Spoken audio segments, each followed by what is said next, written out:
suis le directeur du CREA. C'est un service de 22 personnes. Alors nous gérons toutes les infrastructures de l'université, c'est-à-dire 300 salles multimédia, 30 amphithéâtres, une salle de spectacle, un centre de prêt, l'affichage dynamique, les visioconférences, etc. Et nous avons également un secteur de réalisation et de captation audio-vidéo. Ces captations s'effectuent dans deux domaines vraiment très distincts. On a d'une part tout ce qui concerne la formation, la pédagogie, les captations de cours, et puis un autre secteur d'activité qui est plutôt l'événementiel. Alors la première activité pédagogique repose sur un réseau plutôt informatique. Il s'agit là plutôt de captation en monocaméra, avec captation également du contenu de l'enseignant.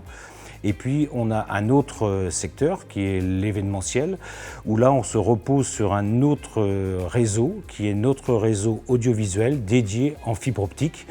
Et le principe, c'est qu'on a une trentaine de lieux câblés en fibre optique dans l'établissement. C'est une vingtaine d'amphis, ce sont la salle de spectacle, c'est des plateaux de tournage, d'autres lieux. Et donc ces lieux sont reliés à une régie vidéo centralisée. Donc ça veut dire que tout arrive dans la régie et on est en mesure immédiatement de faire de l'encodage sur du streaming, sur tous les réseaux sociaux, sur les Facebook de nos partenaires de l'université, sur notre Web TV, parce qu'on a également une Web TV sur laquelle on dépose tous nos contenus.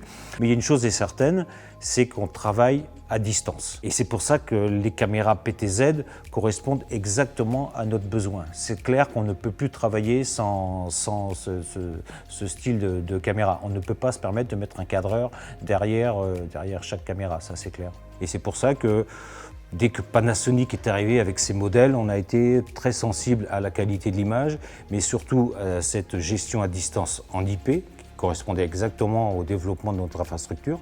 Et ensuite, c'est la qualité des mouvements et la fluidité dans le zoom, dans les panoramiques. Il y a eu en plus de la part de Panasonic, je dirais une écoute des usagers, à savoir que les pupitres de commande nécessitaient d'avoir deux mains, alors que maintenant, avec une seule main, on peut faire tous les mouvements. Merci d'avoir un petit peu suivi les envies et les besoins des usagers. Et puis c'est vrai qu'il faut l'avouer, depuis le temps qu'on a ce type de matériel, on n'a pas eu de problème technique. Et j'avoue qu'on n'a eu aucune panne. Aucune.